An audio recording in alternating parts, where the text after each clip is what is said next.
Okay, you guys, today we are talking about an awesome topic, which is how to film and record your lines for parkour on social media or just when you're creating content. We have the light and fun intro topics of censorship in social media. What should be censored? Do we even want any censorship? A little bit, censorship light, censorship a lot. Do you understand the dark place that you're going into if you do no censorship? And then quick parkour insurance tips. Oh, you threw that one in there. I'm throwing it in. Who really wants parkour people to know about it? I really want to know. They don't get it anyway. It's not happening. All that excellent advice, insight, and mentorship in this episode of The Outrun Show.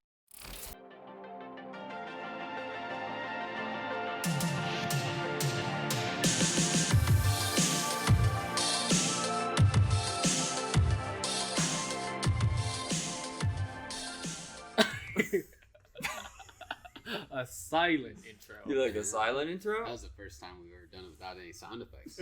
It stayed pretty quiet. That's what I was betting on. I'm like, I hope this doesn't get loud right now.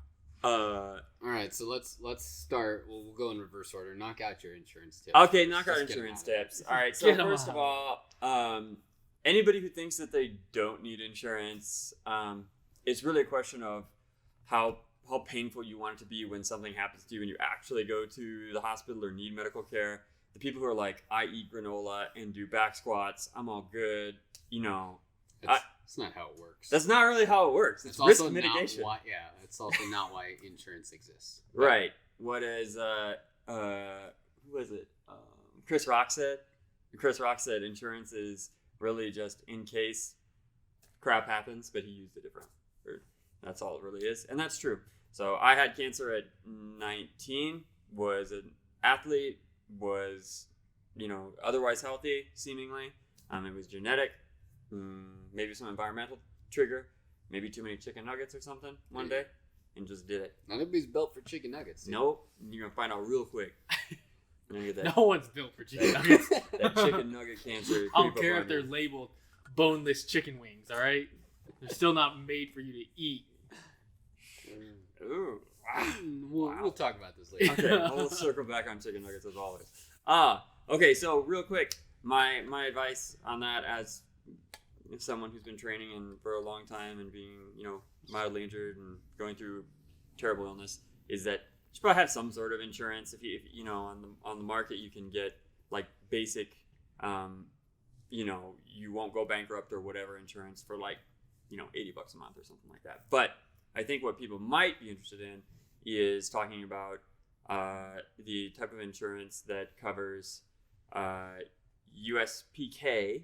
As if you join, you can qualify for their individual athlete insurance, and that's there's an insurance in there that's a type of liability insurance for training and whatnot. That's very cheap. We're talking for individuals. Yeah, it's for individuals. Yeah, that's if you're like out and about, trip and fall, training parkour at some spot.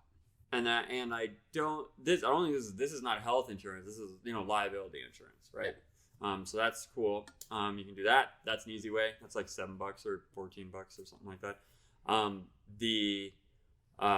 But then what if you get injured? So there's other ways. You don't need, like most people, if you aren't, for lack of a term, if you don't have a net worth or that net worth is negative, then you may not need some catastrophic insurance.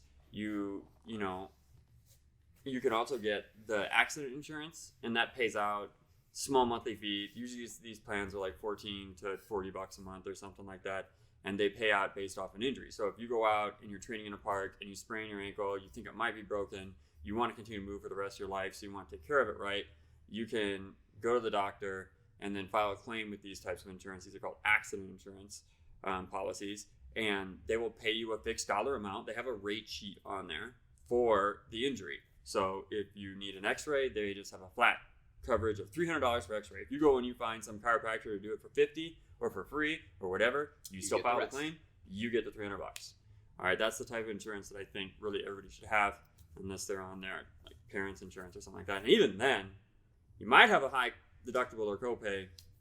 So I think the big thing, that one is a cash payout. Yes, that's so cash like payout. It's not like you Coverage. have to jump through any loopholes. It's just you get the money, which is nice. You also need to pay it at the time of. Maybe. Yeah. That's what I usually. Yeah, I had to pay it, and then you get a reimbursement back. But, You also have a direct to provider insurance, which is a monthly fee, like a subscription you would pay certain doctors, and they just cover stuff like that, like basic accident stuff. Like if you need to be seen. Still on accident insurance. No, this is actually like go to a provider and they just have subscriptions. Yeah. Yes. So that's another type. So if you're like, well, I could afford $100 in insurance, then you probably find somebody who would take $100 a month. That's a provider that'll help you if you just to avoid doctor avoidance, right? If you're one of those athletes that's in the doctor every 6 months or month or whatever, then maybe that's a good plan. And then they know who you are. Yeah. But I think the big thing with insurance for parkour athletes is that a lot of parkour athletes don't visit a doctor because they can't afford it, right? Yeah. Or they think they can't afford it. And that's kind of where like insurance slides in, is it's like, look, up for now, this is the only body you get.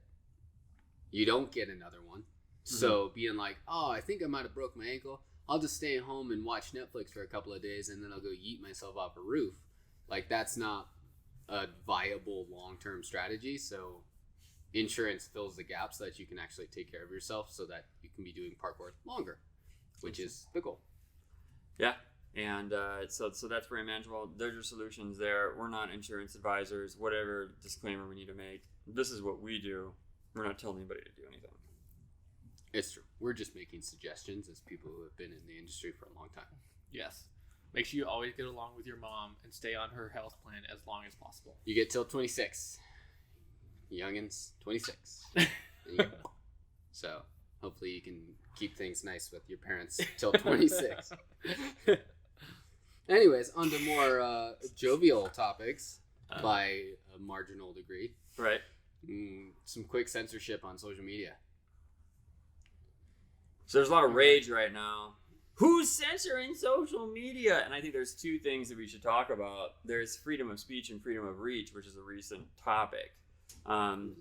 Yeah, freedom of speech versus freedom of reach. And what that basically means is there are a lot of people who maybe had large audiences and, like your Alex Jones types or just like your fanatical internet conspiracy theorists. And they felt really bothered that they were not able to reach as many people on the large social networks and eventually were kicked off for violating their terms and conditions, right? So what people should understand, and from having a long history of advertising in the Facebook marketplace and on platforms and working for agencies in Silicon Valley, startups, blah, blah, blah, I've seen the back end of this.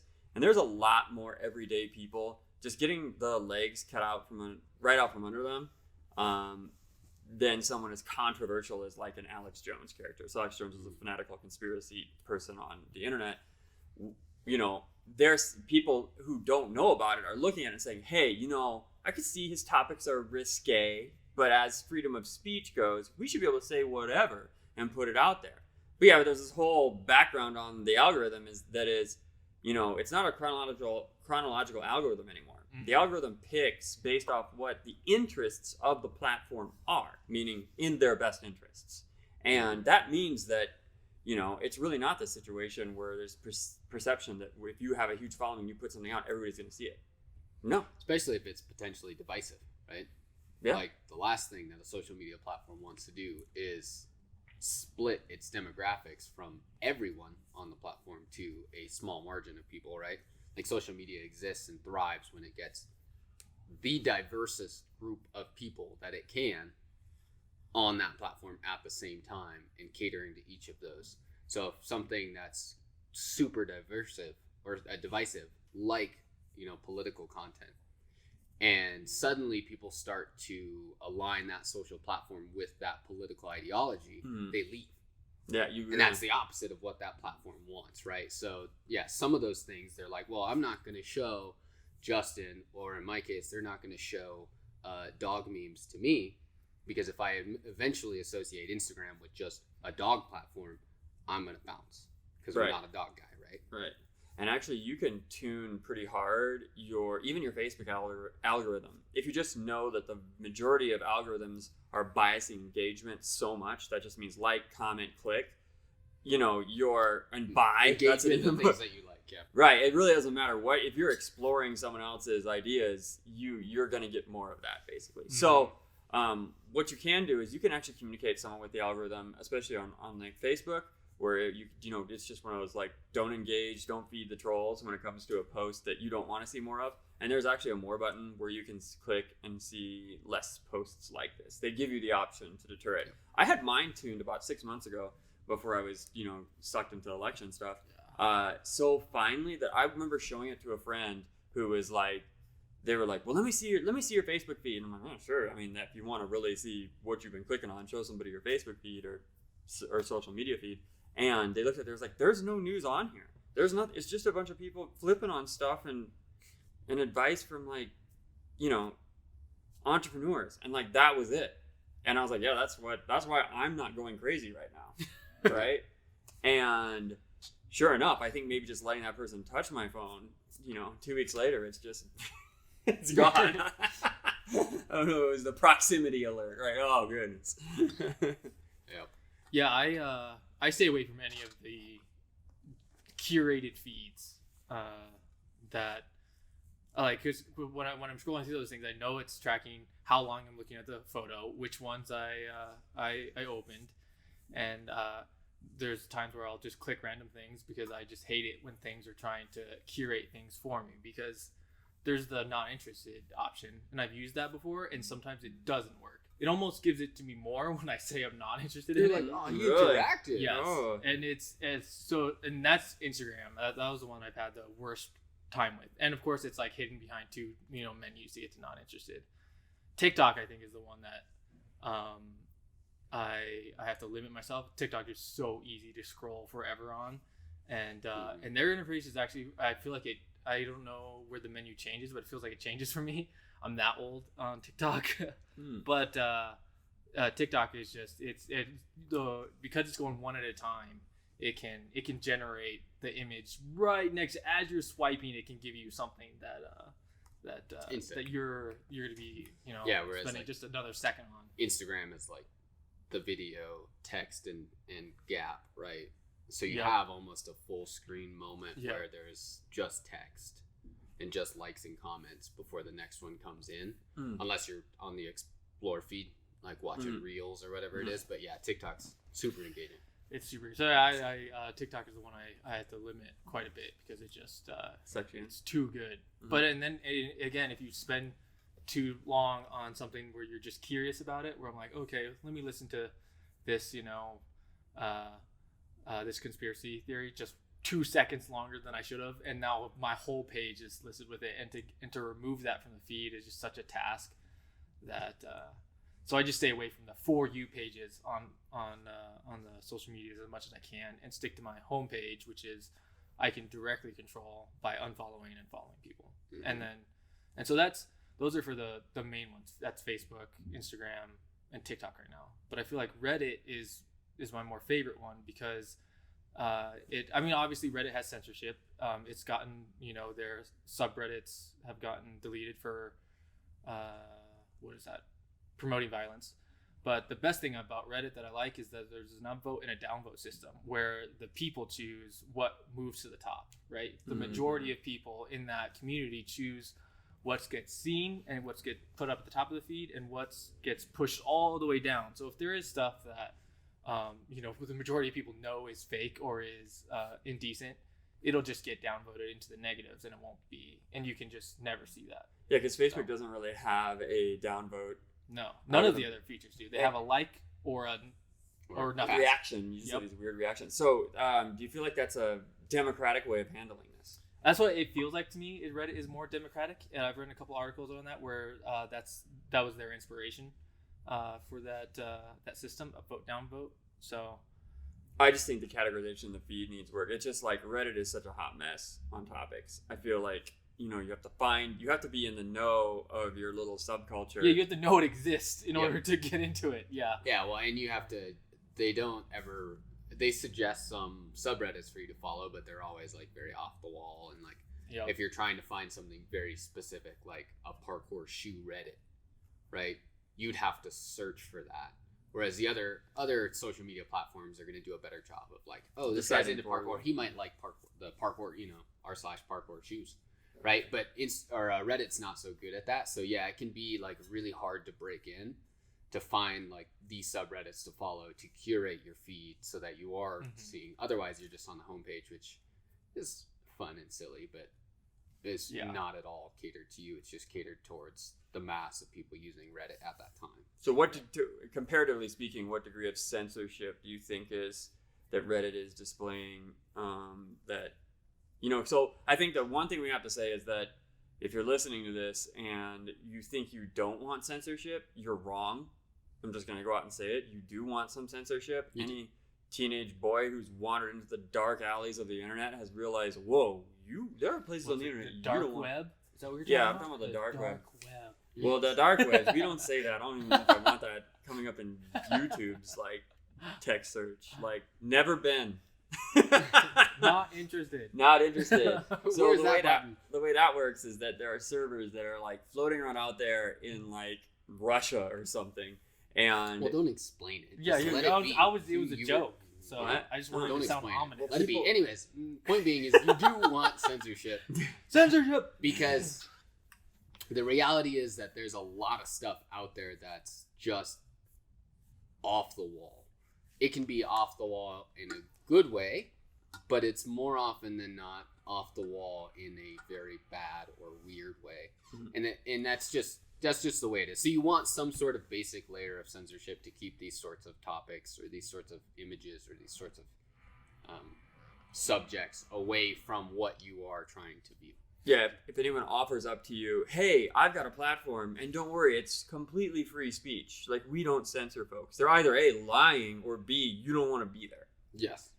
Yeah, because there's just no way to, I feel like, protect your emotional state when you have so little control over what's going to appear next. So that's always my biggest worry when if I have something that's just like free floating like that. So yeah, I could be watching puppies on 1 second and kittens begging for food, and then the next second it's just like it's showing me some war-torn country, and it's good to get information from all around. I feel like people there is that stigma where you're just like, everyone needs to have an equal chance in my bubble, and I need to like accept all of these influences from everywhere to make sure that I'm fair. But I just don't think that all of these informations are equal or as important or as beneficial to my life. So some things will make me happy, and then some things I need to set aside time to research. Yeah, and I think too that sometimes you should have the ability to dictate when you want to see those things, right? And censorship, proper censorship on a platform looks like we will not show you potentially emotionally triggering things unless you're out there to search for them, right? So on Reddit, if you want to get into hardcore politics and conspiracy theories or whatever it may be, you can find a subreddit that covers that, but you have to seek it out, right? It exists and it's moderated by other people who are also interested in that topic, which is the cool thing about Reddit, is that the censorship does happen on a global level, right? So Reddit will censor, illegal things. But also each subreddit has its own moderators who will censor things for you. So if we have a parkour shoe subreddit and somebody posts like, hey, check out this new shirt, the moderators will be like, well, we're a parkour shoe Reddit, that doesn't fit, so we're going to remove that, right? That's a proper censorship because it's not related to the topic. But if I didn't want to see parkour shoes that day, I don't have to show up on the platform and it just shows up for me. True lack of censorship is like, you're just subject to the true randomness that is other people. And you should never subject yourself to the true randomness that is other people. Not at that scale. Not that scale. Maybe with like friends and family, but not with millions of strangers on the internet. Yeah, it gets pretty creepy pretty quick. And I think that one thing I want to call out is that we're talking about, emotionally triggering people. Like, we're talking about like really raunchy or horrible stuff when we're talking about triggering, not someone just with a different idea. Yeah, not like right. here's why you should vote on this on this proposition. No, it's more like, here's war-torn areas. Right. Where, and you're just like, what? You're going to run into that stuff. So if you're out there and you just think it's all, like you've been in the Facebook bubble of curation, even Facebook does some rough stuff, especially if you get into like video feed. I fell into that before and been like, where am I still on the right side of Facebook? I'm in like a dark corner. I don't know how Facebook's, but apparently the Facebook like moderators, that when you upload content, to train the algorithm, originally they had live people, right, that would watch that content, and then they would watch and they'd be like, white dude doing parkour. That's the tags, and the algorithm's like, got it, or the AI, right? And then they have to watch all this content to train it eventually. And apparently there was a big thing like maybe 6-7 years ago of those people just like having hardcore suicidal ideation or homicidal ideation, because they just see so much of this like graphic content that people upload, and they have to flag, right? But they have to watch it because they have to train the algorithm or the AI to be like, no, this is content that we don't. This is violent content or whatever it is, or this is, sexual content that doesn't belong on this platform. And so they have to watch these things. And apparently those people had some trauma, pretty hardcore trauma from watching this stuff. So essentially, secondary trauma from watching this stuff, which is, that like, it's, speaking of trauma, today is Veterans Day. Us filming it, when it launches, it won't be Veterans Day. Yeah. So, cheers to those served. A shout out to we recognize trauma as a real thing. Mm-hmm. Comes in all its forms. So, those moderators on Facebook, you also sacrifice for us, not in the same way, but we recognize that like psychological trauma alone, apart from. Do you guys have veterans in your family at all? Our grandpa. Grandfather? Vietnam. Okay. All right. Yeah, that would be the same. I'm looking at you. I guess from Lindsay's family. They could have some. Her brother was a mechanic on helicopters. Oh, okay. Yeah. Logan, right? Logan. Yeah. And then we've had some enlisted folks as coaches before. We have? Yeah, Sean's enlisted. Oh, I don't think. Yeah. I can't think of. I'm trying to think of anybody else who's a coach. If we forgot you, it's completely unintentional. And then we still love you. I had my grandparents and uncles, World War II and Vietnam, but that was a long time ago. So we haven't had any super recent service, I think. Phil. Yeah. Got you, He's Phil. back in town. We got you, Phil. Yeah, there we go. Shout out to Phil. But I've definitely had military mentors in my life, and they've been amazing people. So, and friends as well. So, sorry, that was sidetracked. I just remembered from this morning though. So the point is, you want a little bit of censorship. You don't want all the censorship. It's but to be honest, I think as I said earlier, the sign of good censorship, proper censorship, is I personally am looking out to see this particular topic that may be contrary to my views, and the platform allows me to seek it out, but doesn't show it to me unbidden, right? It's not, I'm not on the platform and it's just like, boom, stuff that you disagree with, or boom, stuff you didn't want to see this early in the morning, right? The platform has curated stuff for me that it knows that I like to see, but when I go out there and I'm like, okay, cool, I want to look at dog memes, which I never do, but maybe I do today, I should be able to find those things. Right? Improper censorship is when you try and break out of your bubble and the platform's like, nope, can't do it. It doesn't exist. It's not there. That's, I think, improper censorship. Yeah, and just understand that going on a platform is like walking in the doors of someone else's business. You are. That's a company. They put out a platform. There's no, you know what I mean? It's like, more or less, if they cut you, they cut you. They do their stuff. Yeah. Exactly. You just stop acting like Facebook is democracy. No, it's a private company, so they get to choose it. And if you feel so bothered by what's on Facebook, my advice would be, don't get on it. You don't be like, well, I'm looking for an alternative to Facebook. Like, no, Facebook is its own thing. It fills a space in the marketplace and has so many people on it. If it bothers you, I don't blame you at all for being like, nope, I'm out, and just like killing it or getting rid of it for a while. But good luck with that. If you haven't watched what's the social media documentary? I feel like the news is a little late on my ears. I watched it Social on Dilemma. Netflix. Yeah. Social Dilemma on Social Netflix. Worth watching if you're like, I don't know, or if you don't know those ideas, it's just worth watching. But yeah, I mean that. I would like to point out that it's intentionally written, directed, and edited to be scary and kind of like, to make you feel scared. So it's like, and it's not. That's again, it wants you to watch it. And it's very easy to get people to watch things when you either make them angry, scared, or happy, right? So it's not at all unbiased in its presentation, but it is very informative. Yeah, I'd watch it as an exercise of self-awareness. Don't run like, oh my gosh, they're listening to me. I mean, they are, but I mean, they are. But they're not that interested. Trust me. Okay, and our main topic for today. It's creating your own content. It's creating your own content, so you can have it to post on your platform. Right?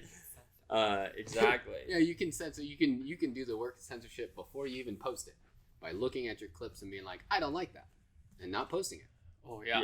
That's censorship. So last episode we talked a little bit about what we liked in certain content, but let's talk about what we like to create and how we create it, and get some tips. Yes, I think for parkour, I think the starting point is that your videographer has to know parkour as well. Almost has to be better than you are. I'd like to even go a half step before that and say, like, if you want to produce really great parkour content, you gotta have a friend. Yes, you gotta have a friend to film, because I train alone a lot, so a lot of my stuff is like tripod, right? But even just finding, like, I think I hijacked Justin's little like handheld thing that does a pan feature, which is super cool, by the way. If you're friendless or you don't care about that, you could buy some of those things. Yeah. And just that little, like, just a pan feature like this will do so much to improve the engagement of your content. People enjoy watching that. Like, if you watch a movie, there will never be a scene nowadays where the camera's not ever so slightly moving, even during still scenes, shifting, just because we know as people that we're constantly moving, even when we talk to people, right? So it's just more natural. So yeah, half step, 0.5 step, like step 0.5, not step 1, is like, you got to have a friend or some sort of moving camera if you want really engaging content. And then step 1 is I think having a friend, not only does it make the video itself look better, but the collaboration, when you have at least just one other person who is giving their criticism and their feedback on the other side of the camera, helps out quite a bit, because it's very easy to imagine your own move as how you would want to film it, and then you're performing it at the same time, and you watch the video and there's that disconnect. Yep. Right? You thought you looked like something else. So it's good to hear someone, especially during filming and before filming and right after, their suggestions on how to fix it. And if your, leg isn't straight in the way that you want it, having the cameraman tell you at the point of or, in game time during the filming, I think it's helpful. It also just takes forever to, like, film a line by yourself. Go back to your phone, pull it off the tripod, watch it, and be like, dang it. I was scowling and I should have been smiling. Or, I was looking in the wrong direction. And then you set it up and then you go. Like, whereas somebody who's filming it for you can just be like, oh, nope, stop. Yeah. Stop scowling at me. And you're like, dang it, I was scowling. Okay, cool, let's do it again, right? It saves you so much more time. So that's a benefit of having somebody film for you. Do you think your facial hair helps to hide scowling or features that you don't want? Oh, he says no. Colin says I look maniacal. If you have a beard, you automatically have a frown. That's just how it is. What? Yeah. No, you can't see it. You can't and smile. Like, even if you're smiling, your teeth are covered by. You your might beard. look a little more stoic, but this guy's part of the anti-facial hair gang here. I don't like. I'm not. He's an anti for subreddit. You haven't seen Colin on camera, but he's got a big old beard. So yeah. Colin definitely looks more like what I would expect, like an MMA fighter to look like. So it's always like when he does parkour, I'm like, why is that MMA guy doing beard's parkour? A liability in MMA. Just like bite it. Yeah, bite it. So the having someone with you and then being able to view a really cool ability is the ability to view your content, like when shooting with DSLR or higher end, video equipment.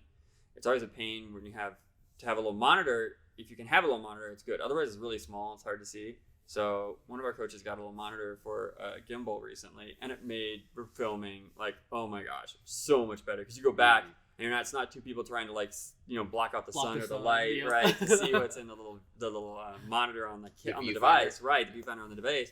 But the little, like, I don't know, it was like a 5-inch by 8-inch monitor that just you can just replay it right away and see if you got the shot or not. Things like adding motion and gimbals, which help to make the video look smooth and more natural and creates this sort of like seamless congruency across space. It's better than, like, you know, that shot that looks like someone, you know, running through the Blair Witch style. The Blair Witch style will immediately up the Yep. quality. And it, and or not even only, a tripod. Yeah, it. You're getting shown one over there. But yeah, adding a gimbal immediately improves it, and also encourages your filmer to move with you, and that's why I think I like gimbals the most. Because they can, right? Because they can, right? Yeah, and so you're penalized if you're holding the phone with just your hands for moving, because that stabilization is gonna lose a lot of the audience. This is DJI, which is a name brand. So, but there are definitely tons of like Chinese companies that do them a little cheaper. But essentially, your phone would sit in here, and this gimbal would stabilize the phone for you as you kind of run around. Yeah. Maybe throw the phone in there so we can demonstrate. But these things are, I mean, you can get them 100 from, to 200, pretty good quality. Yeah, I mean, you can get a great quality. You probably get a real cheap, you know, basic one for $50 or something like that. But this, if you're filming with a friend, will go leagues in making your content look so much better. A gimbal, and the fact that like gimbals no longer cost $600 to get like a Ronin, you know, like this handheld one is such a basic mechanic now. I feel like drone tech and gimbal tech like kind of went up at the same time, where when they started, they were so expensive, right? They were such niche markets, and they were like a thing that flies in films. And now you can find filming drones with a basic 720p camera on it for $30 on Amazon, you know. So that's a really awesome invention. We were doing gimbal follow shots in between 2012 and 2015. Yeah, but we had a manual gimbal. Yeah, glide cam back then. Yeah, weighted. Those things were pain. Yep. Very hard to set up, and now technology does so much of that for you. Just take advantage of it. Like I always say, I liken the having a friend to shoot for you as like the same thing as having a good coach to spot for you, or like if you're doing like boxing work, needing a good trainer who knows how to like hold minutes and call out your sequences and put you through. The better one you have, the better your content's gonna look. It might have more to do with the camera person than your actual ability, because I think a really good camera person. That's a controversial topic right there. Yep. I think a really good camera person. Who makes a better video, the athlete or the filmer? The videographer. Absolutely, the videographer can make a very basic like line look really incredible. Cool. Yep. I agree. And but that's like there's a you know, like there's a cross right there where like at some point like the athlete can suck, but the videographer has to be like, oh, I've been working in like film and cinematography for 30 years now. He's like, I can make you picking your nose look good, right? And in that case, great, you can do whatever you'd like. But there is like a sweet spot for most parkour athletes where it can't just be some kid off the street who's used a gimbal one time, and you can't just be a walk off the curb parkour athlete. Both of you need to have some skills, right? But yeah, just know that like if you had to bias anywhere, pick a videographer that has more skill in videography than you have in parkour, and you will have amazing content. And if you want to create content, I would say, you know, working with someone that knows your style, that you guys can work together. Like you shouldn't be like, let's go out and train, and then you spend no time working on videography. And it's like trade back and forth, and then give each other feedback. Like, oh, I like when you move like this. There's some other things that I think are very good basics, which just have to do with cinematography, videography, and photography in theory, and that is angles and positions. So the advice I would give is that most things are going to look better from like either like you get to pick your type of view, but I think a child's view in videography or photography is when you're looking from the ground up at the person. I think that's going to look better a lot of times. It's going to show off height in your jumps I have so many shots that even with still I've gotten with a wide angle lens on an iPhone, which is enough technology for most people. Yep. A wide angle on the iPhone, and my jumps just look so small. Like I've got stuff that's like literally on my TikTok right now that I just dropped where I was like, that's 8 feet, right? And it looks like it's 1.5 feet on the video. And so there's different things and angles and approaches you can take to make things look bigger. Understand those wide angle lenses tend to can compress what's on the outside and then expand what's in the middle. So we used to joke when we'd film with Ryan that because back then we were on like a little handheld like camcorder, and you'd attach a fisheye lens to the front of it, like physically screwed on there. And we used to joke because on camera, all the jumps on just standard, your regular 4:3 or 16:9 as it became your ratios, right? On just flat, it was like the camera made jumps look smaller, and then you tossed the fisheye on, and now the jump looks like it should. Yeah.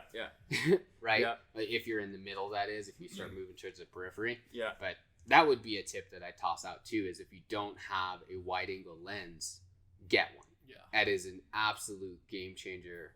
I think it's iPhone 11 and up now have the wide angle. I know that like Samsung's had it for a little while. You could go with your more like Chinese manufacturers like Huawei. They like if you have a cell phone and it has a wide angle lens, you're going to be pretty good, because that wide angle lens is just going to give you more room to play with in terms of your angles.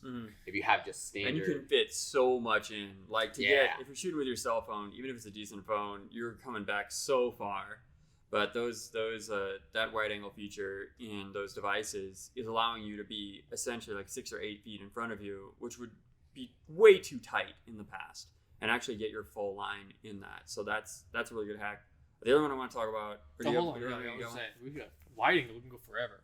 I think so. When I think about my first journey with wide angle, the reason I love wide angle is because you can get as close to the person as you need to get the more defining shots, the more stylistic shots. With if you don't have the wide angle, you have to be 10 feet away from the person to film their entire movement and the obstacle that they're jumping from and to.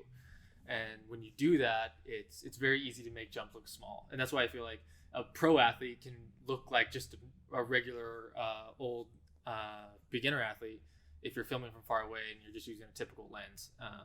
So there's that problem you can run into. But when you put wide angle, you're up close in front of or right next to the person, and you can track certain movements that you think are going to give the biggest impression for. So I always think of when I'm filming like the wide angle, I think face zoom and TikTok is like one of the biggest or easier ways to visualize this, and it tracks the movement and anything expression that goes outside that's dramatic, it tracks and it follows it. And as a wide angle filmer, that's what your goal, your job is. When someone's leg sticks out and is doing a fancier kick, or when someone's in a lache and they reach their legs out, the job of the wide angle is that you can get in close and you can really zoom in on that and follow through. Yeah. And you can't do that with a traditional lens because it's just so far away. If you move it, you're just it's just like you're panning, right? It's Jason Bourne.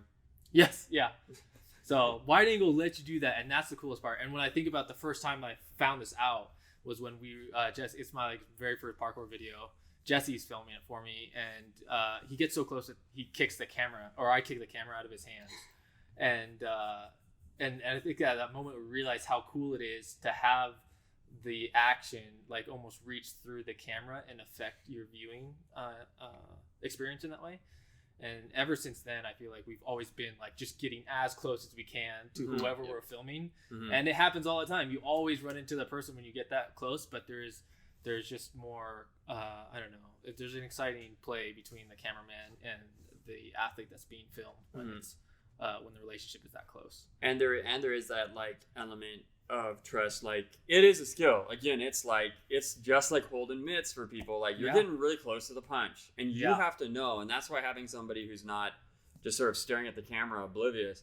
I keep thinking of that like video that I saw on TikTok where the guy is trying to shoot this running stallion with a drone, and he's got his headset on, he's standing in the field, and he sees he's panning around the horse, and his like drone like cuts the horse off, so the horse just like veers to the right, and just cram, just like slams him like right. He's got his headset on. He's like with his fingers, and all of a sudden, boom! He just hits him with his big black stallion, just like wrecks him, and his gear like busts in half. And I was like, man, you gotta be in touch, like. Yeah, like that's just some guy, flying around a stallion with a drone. Like you have to be a good athlete to do this. And I remember we used to create so much cool footage. Some of it never released.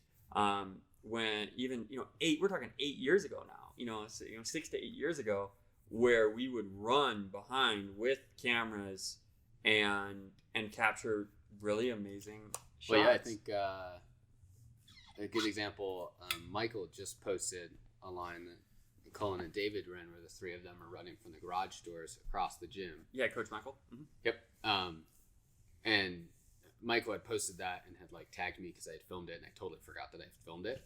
But yeah, I have a gimbal and I'm running essentially along. If anybody knows the gym, we have a section where it's just like thin walls and then it goes to rails, and there's like a couple of platforms. But for the most part, you have to be pretty precise with your steps. And I'm filming it, running and like doing these strides behind them, right?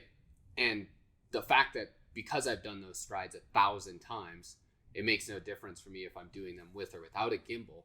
But if you watch the clip, you cannot tell. You cannot tell that like I was jumping over these gaps and running across like a rail for a little bit, right? And the line looks so cool. I love that line, even though nothing in the line other than, I guess, your guys' coordinating of not running into each other. But like nothing in the line is like, oh my gosh, world shattering, so cool. But because they're flowing through this and the camera's flowing with them, the clip looks really awesome. Yeah, it feels like you're right behind them doing the movement, which it feels like that because you are doing that and you're looking through the lens, or you're looking, somebody doing that. Yep. Yeah. And I think that actually works a little better than, we can talk for a second about POV stuff, but.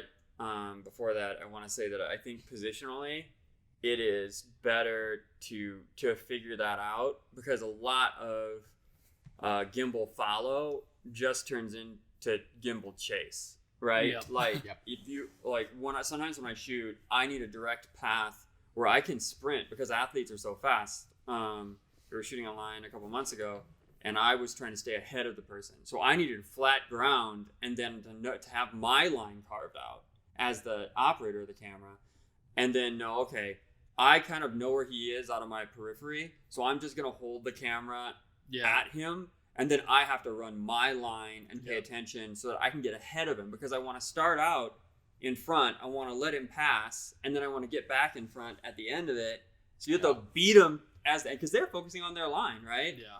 And so you can do things like throw in, something to slow them down. Like for me, we were having trouble with that. So I was like, hey, we just throw in like a little wall flip here.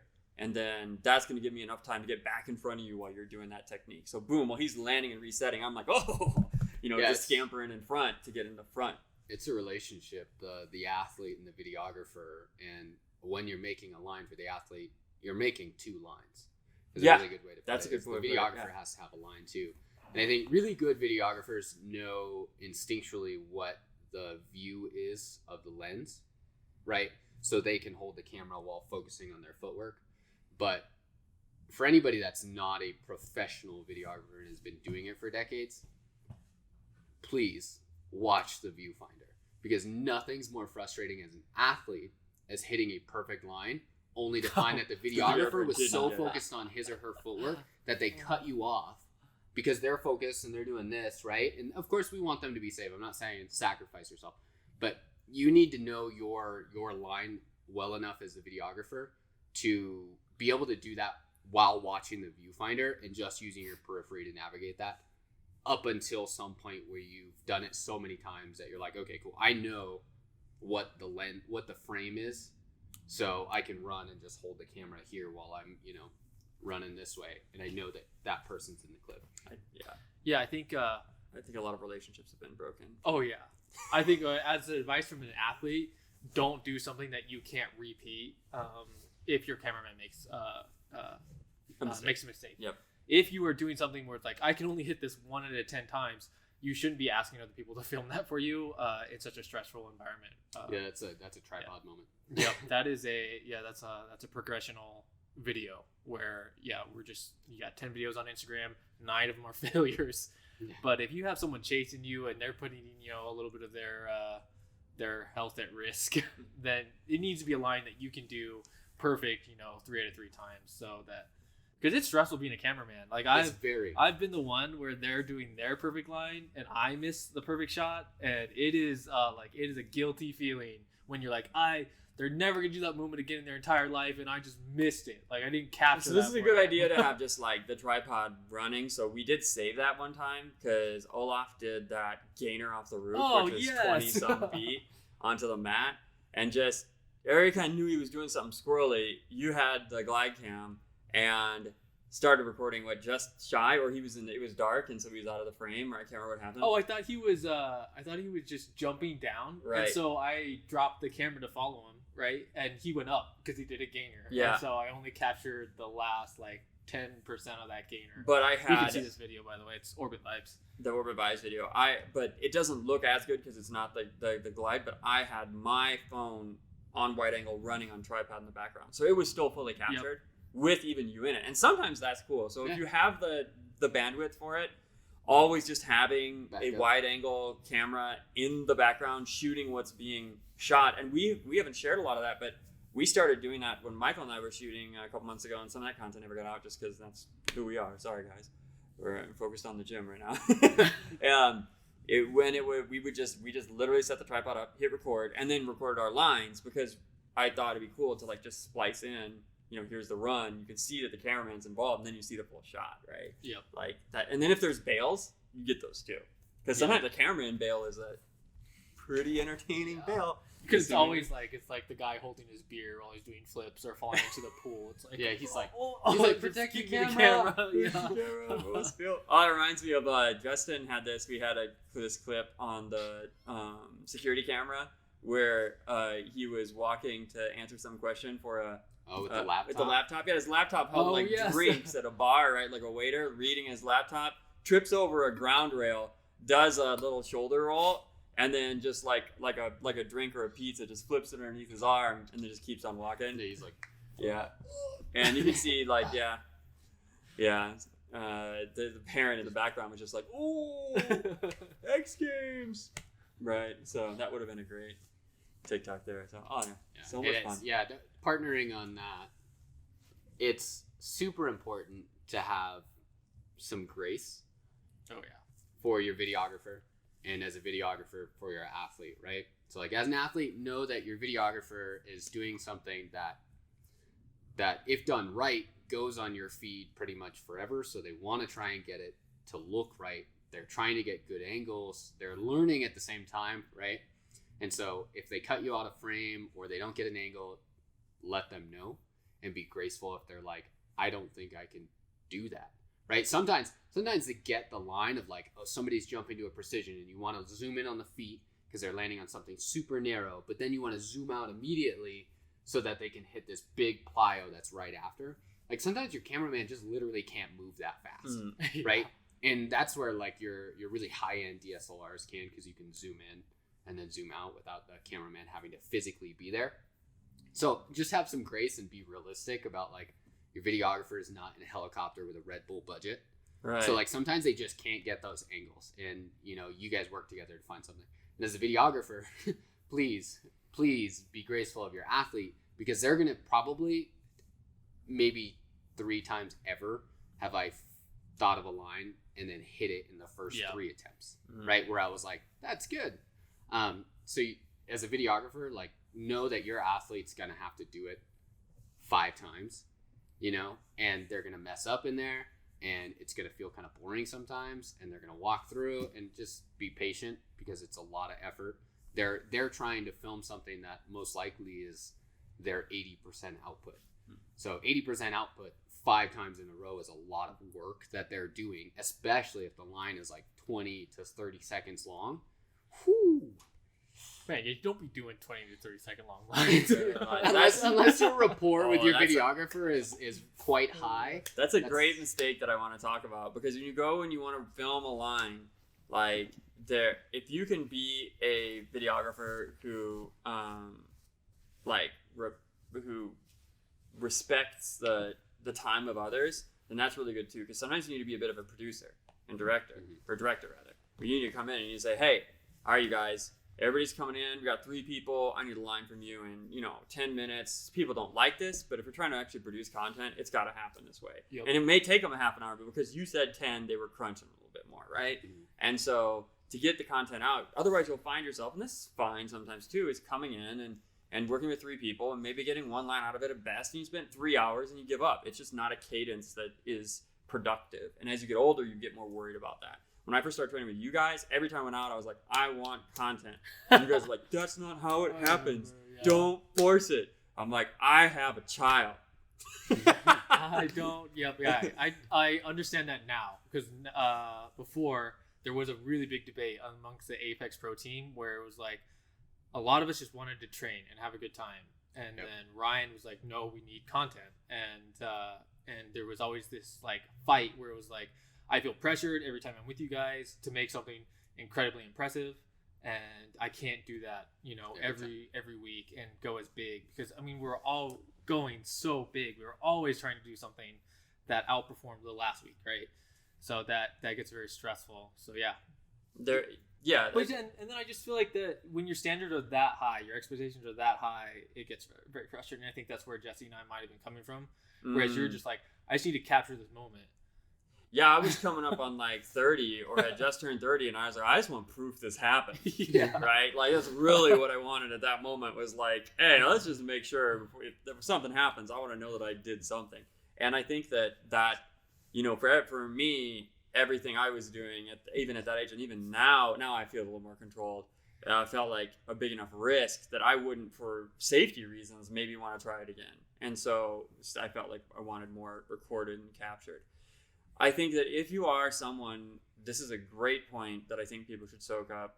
If you are someone who was a pretty good athlete, but maybe feel like you don't want that type of pressure or intensity anymore, videography, shooting might be better for you. Let someone else be the person who is going to take, to push those limits, but that person still needs somebody who can keep up with them. Yeah. And with a camera, nonetheless. Yeah. And your experience will most certainly pay off for them if you're helping direct it. For sure. Yeah, so I think more people who are sort of falling out of that level of intensity, a good place for them is in videography, because it is really hard to get somebody. Again, this is back to like boxing. A lot of people who become really awesome mitt holders, right? It's like you have to have that experience. What else can you do as a videographer to make better parkour cinema? I think is to break down and look at other cinema that you like. So going watching films and then trying to recreate a similar feeling. Like, I think sometimes people are just like, does the person in frame, study some videography, study photography and angles, and learn some rules and proportions, because there's a lot you can do just with a little bit of technique. And sometimes when you're trying to place an emphasis on perhaps a stick or a takeoff, or tell the story of congruency, meaning like, how did a person get from, the ground to 2 strides, a plyo, a cat back, pre, might not be one shot. Now, there's been a debate. Should it all be in one shot? Right? When is, what are the benefits? Let's talk about the benefits of withdrawals of balls, because I don't think that there's like a fixed rule on that. Oh, really? No. I feel like it's fixed. You feel like it always has to be one shot, huh? Shot. I can think of some exceptions. I'll battle you on this. I got you. Yeah. Okay. I mean, obviously there's environmental boundaries where it just can't be done in one shot, but in terms of Instagram format, I don't think your videos or your clips need to be longer than that, so long that you have to dice it up. I'm just saying one line. I'm saying on a line that's got maybe a couple strides like that, like a plyo, a cat back pre. Yeah, I feel like maybe like in the community this is settled where it has to be one shot. Really? Yes, but I don't think it's. Yeah, I'll let you. So I think that if the emphasis is the emphatic moment, right? The hard move, the big move, the move you want the attention on. If that's one shot, the line can be broken up. Meaning, if I want to record the run up to the line separately, if I want to record maybe the initial takeoff separately, and maybe even show both, that's Jackie Chan style. like Jackie Chan movies back in the day when they would shoot, is if he did a big stunt, they would show it to you 3 times. Yes. Because they want to emphasize, this is where he fell through the thing, this is where he fell through the thing, and this is where he fell through the thing. Yep. So you get it. That's a little different if we parse up that shot, but I think that it can be more impactful, especially even if maybe that landing, like let's say it's a big jump and you do see the full takeoff, but the landing is shown and to be the original clip as separate. I think it can work. I think it can have more of an impact than just showing the frame in once, or even just the follow in one. Okay. In one I see shot. what you're saying. So as long as if you're filming, you have multiple cameras filming the same scene. Mm-hmm. Could be multiple, or it Okay. could be, or the run up could have been one of the attempts, but it's like not impactful on it. I don't. No, think yeah, I that's a big think deal. if you have one line, so you have 3 moves that are done consecutively, and you have a cut anywhere in between those 3 moves, the assumption is you didn't do it in one go. That's when I watch something. That's how it is. I think there's some like authenticity that a single continuous clip shows, and that's why I think the community likes it, because when I can see you hit this jump, plyo, cat back to a pre, front flip, and then cart full out of that, like all in one line, I'm like, that dude clearly hit all of those in the same line. Yeah. But if there was a split, like he hit the pre and then it zoomed in on him hitting the pre, and then it would cut to another clip of him and the cat, right? Even though I can maybe make a jump, right? Like an assumption that he or she has the skills to do those in one line. Mm-hmm. I didn't see it, so it's not as like powerful to me. That being said, I think you're talking more about like cutting the clips for emphasis on a singular move. That the move itself, so maybe we'll shorten that, the cat back pre to front flip cart full is still one line, but the run up to that cat is maybe a different clip. That's what I'm saying. Yeah. Could be. Yeah. Because no one cares about that run up unless it's the run up for the roof gap. Yeah. That you probably need to see. Yeah, that reminds me of like descents, like where what you're doing on top of whatever it isn't as important as how you're getting down, and that scene of you going down and making sure that whole thing fit. That clip is important to have unbroken, but then what you're doing afterwards or how you got into that is okay, right? or even just the first little flip over. That's where like I guess maybe your cinematography comes in, and that like you can use those moments to build up the singular clip, right? Mm-hmm. So before that clip happens, you can have some like, your athlete standing on top, like, or looking over the edge, right? Or the build up to it, and that adds some sort of like anticipation to that singular clip. Mm-hmm. But yeah, I think like the highlight move or moves, the line itself, always got to be a single clip. You can't break it up. And that made, obviously like film is a dynamic art, and it changes as people, change. But right now, it's just not authentic to cut it in the middle. I think the other thing that I'm thinking of potentially is I would imagine that you can't cut like a roof gap in the middle. Like that would look not believable, right? But well, I mean, if you've leapt off the roof, people and you cut it in the air, yeah. You live to post it, I guess. I guess so. I could see it's now if you cut the roof gap where it's just the landing, that's funny. But if you jumped off the roof, I mean, you did the jump. Right. That's really what people don't watch the roof gap because they're like, oh my gosh, I want to watch him land it. They're like, I just want to see him have him or her have just the gall to jump off of this thing. So that's one where there might be an exception. I thought that one wasn't the exception, but I can imagine a zoom being used more too. So I think that you have to be able to be creative with what you got of that original shot as well. I too enjoy it when it's like when you see the full take in some way. What I was trying to advocate for was that I don't care how that's spliced up as long as it was the original take and that's believable and you tell that story. Like I think that again, there's different things when you're initially are taking pictures. This is like the farmer with the cell phone or camcorder trying to capture the UFO. There's that I'm just trying to document and prove that this happened, that I saw Sasquatch, right?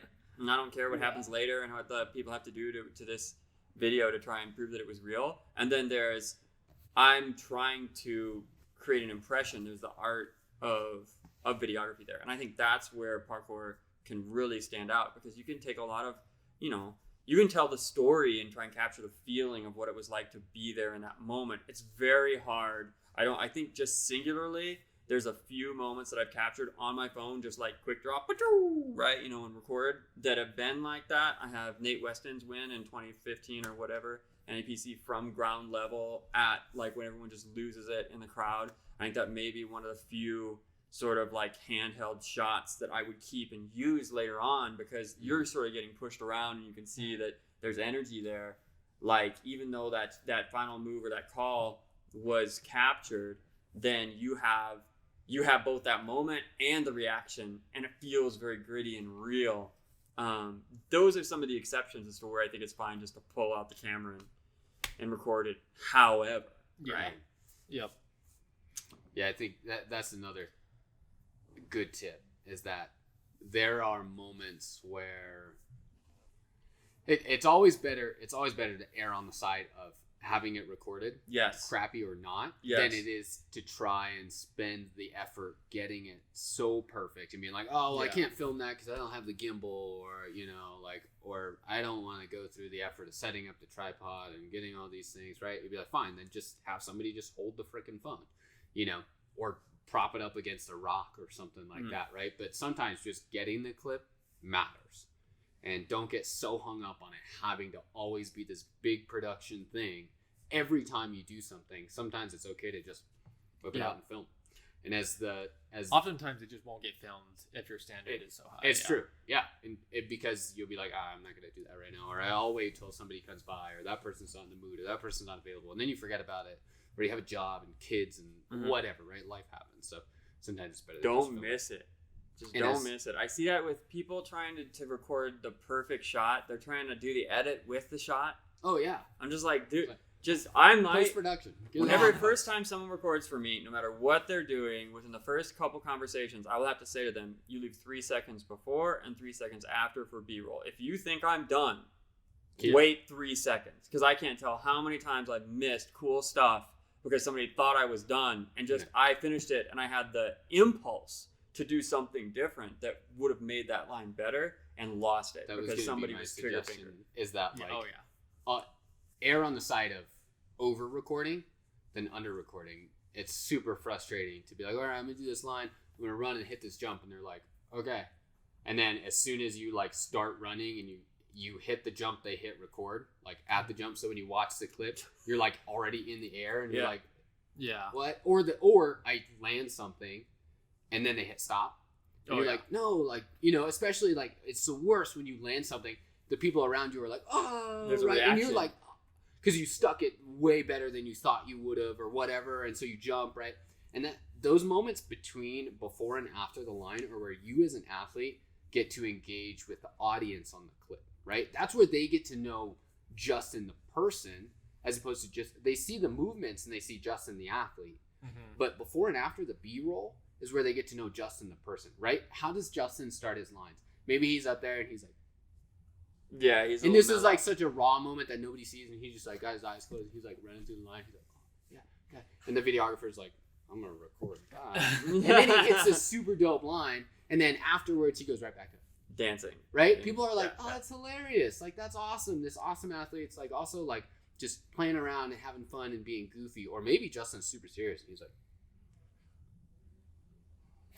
running up his hair, putting on his hat. People are like, dang, this guy's real serious. But yeah, like, if they finish a line, leave the padding. Keep it on them and then click it. So leave the padding. I would say if you have, again, the resource, especially for B-roll, we used to put a lot of emphasis in the past with trying to capture some B-roll. But what I found is that more recently, if I just put a camera on a tripod, because now I've been through so many iPhones, and I leave it running, I will catch a lot of good B-roll.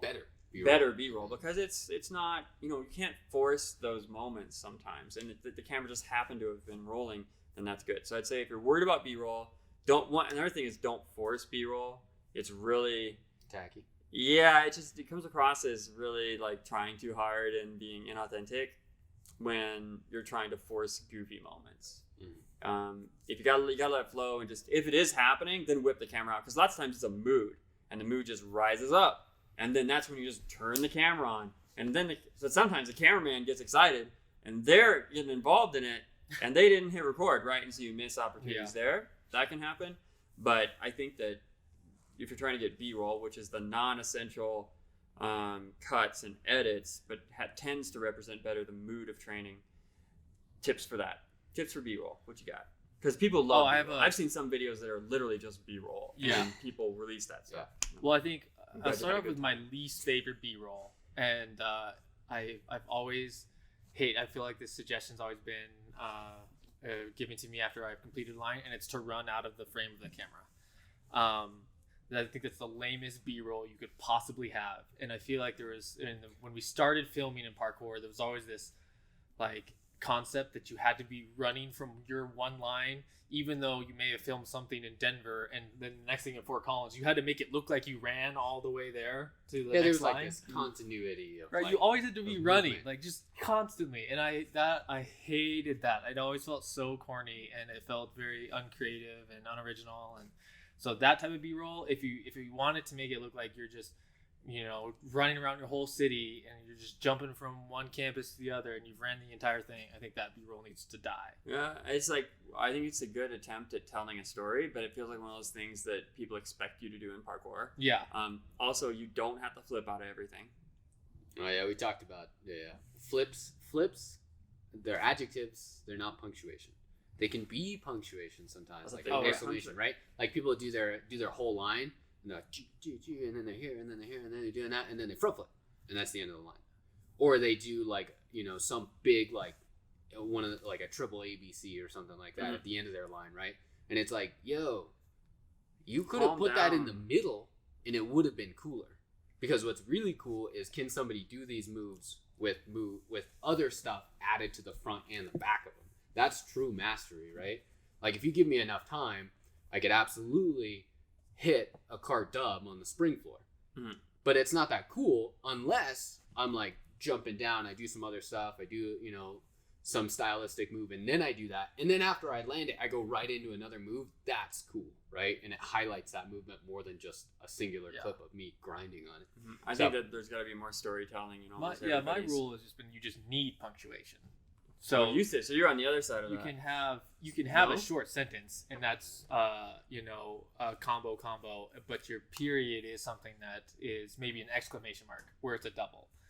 But other times the most impressive part of your sentence is the middle, and the punctuation is just a period where it's more dance or expression. Like I feel like a butt slap.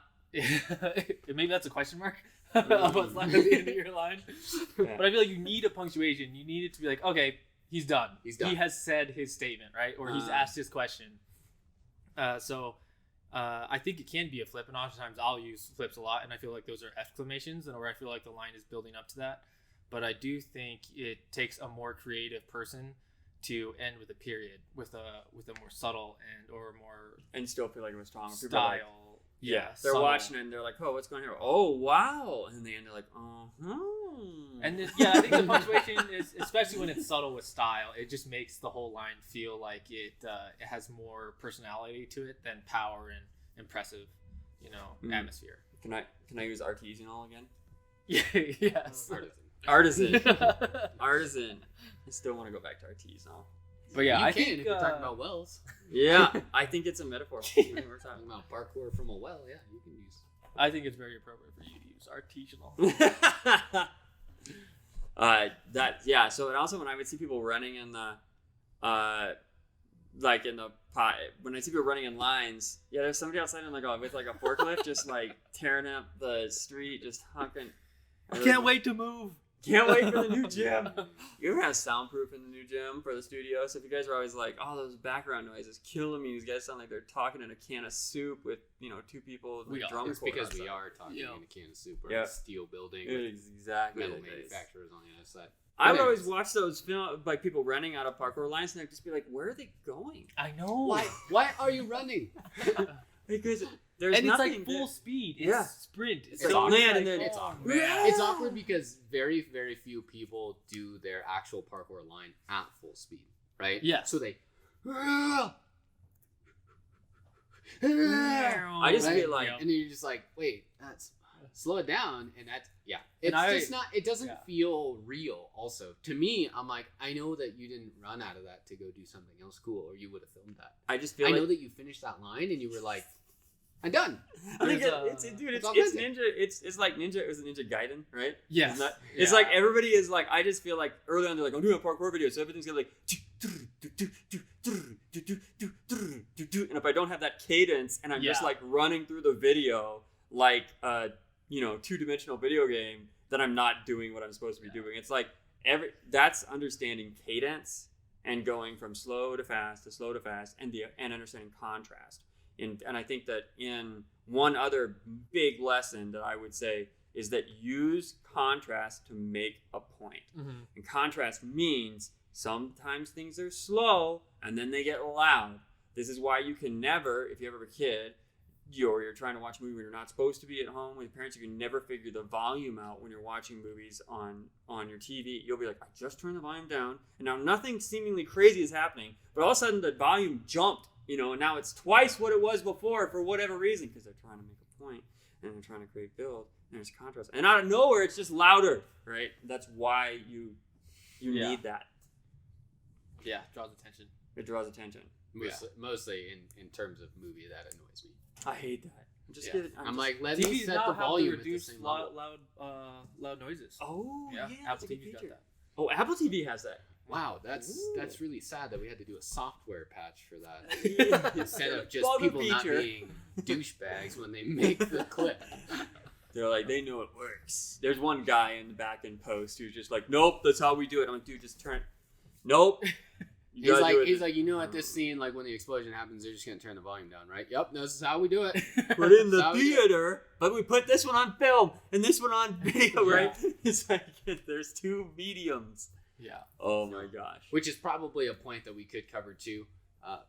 The method in which you film.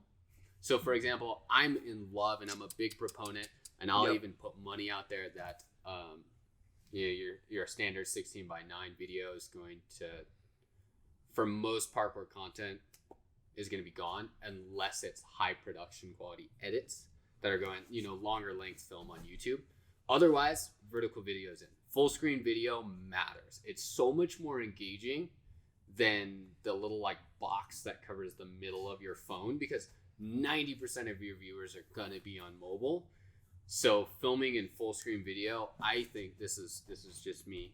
I think you should film 4 out of 5 times vertical video unless you're planning on making an actual longer length, high production video out of it that then goes on YouTube.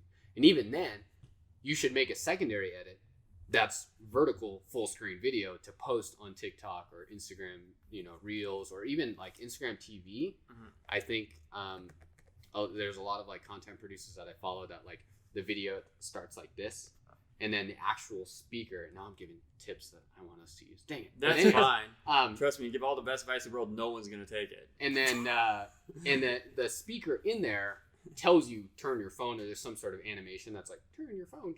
So if you're like this and it's just the clip, so for those of you watching, it's imagine your phone vertical, Right. and just the square in the middle is the clip, and then there's an animation that says turn your phone, so you turn your phone sideways, and then it's full screen again. So But that's a full really good- screen matters, right? So You're that- paying $1,200 for a phone. Use the whole screen. Think about the medium of consumption is what I think maybe we could also say, and that is where is this going to get consumed, and also does it look dated or does it look not dated? Right now, vertical looks less dated, but yeah, it does feel like, well, if I ever wanted to make a nicer edit from this, vertical would be less beneficial to have. There's some truth to that, but the reason that the little tip that Jesse's talking about is because some of those, like when you flip your phone, sometimes it goes landscape into portrait, but in those apps, they don't. So if you turn them sideways, they don't turn the screen anyway. They stay with that format. So you're actually manipulating, that's a feature bug because you're manipulating the way the software works to gain more landscape real estate in your shots. Yep. So that could be an option for platforms that won't turn. You could, and the other thing is now you've changed the physical behavior of the viewer. So now they're more inclined to be engaged because now they're holding their phone sideways and they have to watch it because that means for some reason like going back vertical. Think about it this way too, is if I'm watching something like this in a vertical mode, but it's not full screen media, I still see my notification bar. I still see my home bar if you're on something other than iOS or an older iPhone, and that's prone to distraction that'll pull me out of it. When I turn my phone and go into full screen, my notification bar disappears. All that I see is that content, which means I'm much more likely to get another 30 seconds of engagement in that video. Because now I'm like, okay, well, I turned my phone. I've put some physical action into this. I might as well see where this is going to go. And that's not a guarantee that you're going to rope me in for the whole video, but you're certainly going to get some more out of me. Whereas if it's in vertical, I'm going to watch and I'm out. It's just honesty too. The majority of media consumption in the future, we all know, is going to be on mobile phones or tablets. They all have that portrait layout. They all are likely to be either sat down and stared for longer form content or held in the hand. I mean, it's honesty, right? And this is the problem. I mean, Instagram's going to have this problem is where they're going to be forced to move more to their stories and in IGTV, and that's going to be portrait. They're going to have to implement. I think I talked about this before. Actually. Yeah, we did. But Instagram's going to have to move to full screen media.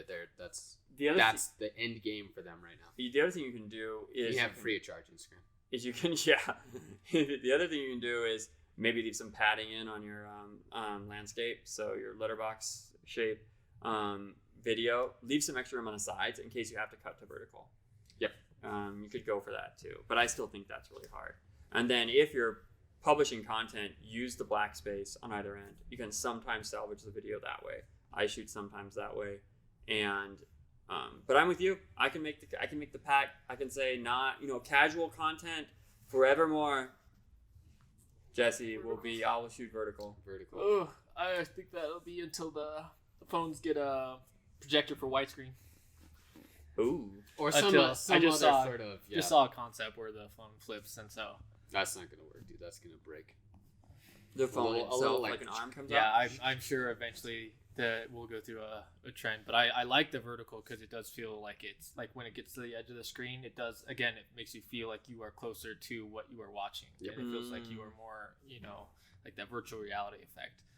But obviously, especially for parkour, the widescreen format fits more in there, so you're able to see more left to right. That's why you need a wide angle lens. Because trying to film parkour lines in vertical video is rough without a wide angle. Yeah, you get the 0.5 on the iPhone, and you're in vertical, you're going to be okay for the most part. Yeah. There is some cases like when I'm trying to film like some of the really tight like lines, like b-boy lines, or if there's a long run, I have to get super far away, and it's kind of obnoxious, but it's a give and a take. All right, any final tips on? You guys want to bring anything else up for if there are some aspiring videographers out there listening and they're going to come shoot for you? What's your final request for having your videographer? Like, what more would you want them to know before? I think I gave all the major ones, but I think it's also you may disagree with me. I think sometimes it's okay to show up to film and not film and just be like, nah. This just isn't the day, because, and mostly this applies to the athlete. If the athlete's not, you're talking about it just in general, that like cinema theory or videography theory, right? Like if you don't show up and force it. Yeah, don't force it too hard. There's definitely like where it's like, yo, you need a line and like it's got to be a day. But like if the athlete's not in a mood to film, that energy is visible in the clip. Mm-hmm. Right, like if it's in the padding, right, the 3 seconds before and after. Like if your athlete doesn't finish a line, I love when I see an athlete finish a big line and they look at the camera and they're like, right? Or they're engaging with the audience somehow, playfully, whatever it may be. But like when somebody finishes a line, I'm like, I douche. love that. you look like a douche. My favorite example of that is when Dylan basically falls off of a building, like 20 feet high, just takes a straight drop, and he just walks off. That's different though, because the fun, now that he's alive, was the fall, right? It's casual. How casual it was. Yeah, where it's like if you finish a big line and then you're like, I hit it, you look just egotistical. It's not fun, right? Like if that was a big line for you and that was fun, celebrate with the audience. Be like, in that particular instance, I think he was that energy that he didn't freak out because of everyone else freaking out. As a viewer, you're freaking out because he just fell, but he was able to keep his calm. Colin, I gotta go find that video.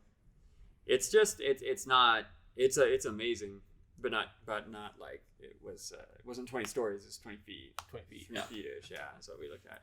Right and then the squat. My B-roll is act like you're in face zoom, stabilize on the most dramatic elements that you're filming on, and try to I don't know what to call that. You have to act like you're like quantum filming.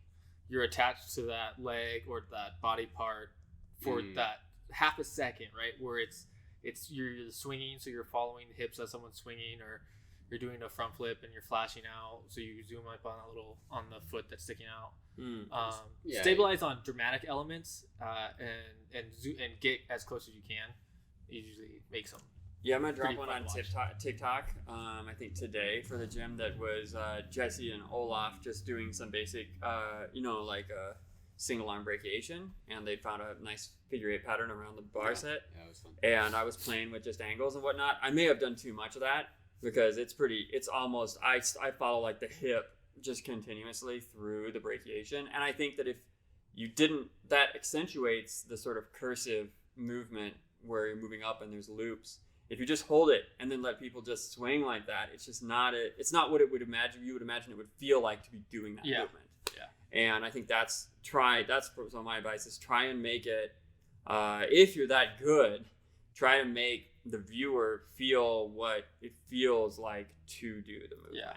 So if there's a big stick, try and emphasize the impact of the stick of the landing. If there's a flip in there, create some vertigo motion if at all possible, as long as it's not too jarring. If there's an acceleration, starting slow and then picking up your cadence can help the viewer understand what was hard about this. I like that with tacks. I've tried to experiment with shooting some of that with tacks, where it's like there's a run up, and then what I think is great about catbacks and tacks are like the loft that you get, because the energy isn't like lasering into the ground. It's like someone just like popped you up. Yeah, pop. So I've been trying to get some like, shoot in a little tighter. So punch in with the camera, and then after they tack, it's like straightforward punch, and then let the arm arc up as they go through to emphasize that the energy is direct and then an arc, like a basketball, like 3, just like shooting in like that nice like, right? Pippity pap. Yeah, skibbity paps. Yeah.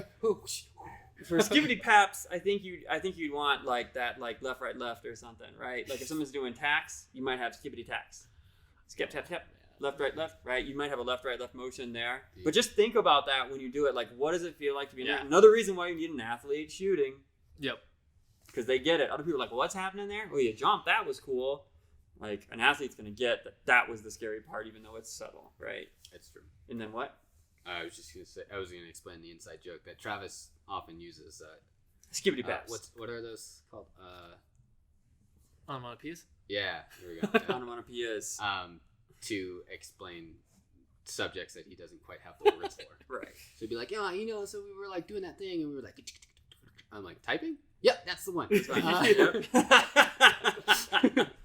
It's so true. I think that happens too when you start, like, when you've been talking in one language and then switch to the other language a lot. You forget the earlier, like, if anybody's ever traveled abroad and spoken a different language, you're like, my English was terrible after I came back from, France or China or, the coffee bar. Yes. So, anyways, lots of good tips in this one for videographers and athletes looking to produce content. So maybe we can, Colin, can you tabularize those for us so that they're bullet points, nice and easy for us? Because I know we jumped topics, but I think we did a I got some good tips. Like, I'd want most of the crew to listen to this and be like, oh. Okay. I wish I had listened to this before 5 years ago. Oh, yeah. It's pretty valuable, I think. And if you guys have questions about, like, or you want us to review and give feedback on your content, just shout out, just tag us and be like, hey, take a look, at Outrun Parkour on social or any of our individual tags, which we should probably organize. So, yeah. Anyways, thanks for tuning in, guys. If you're watching us, you can listen to us on Apple or Spotify or any other major podcast.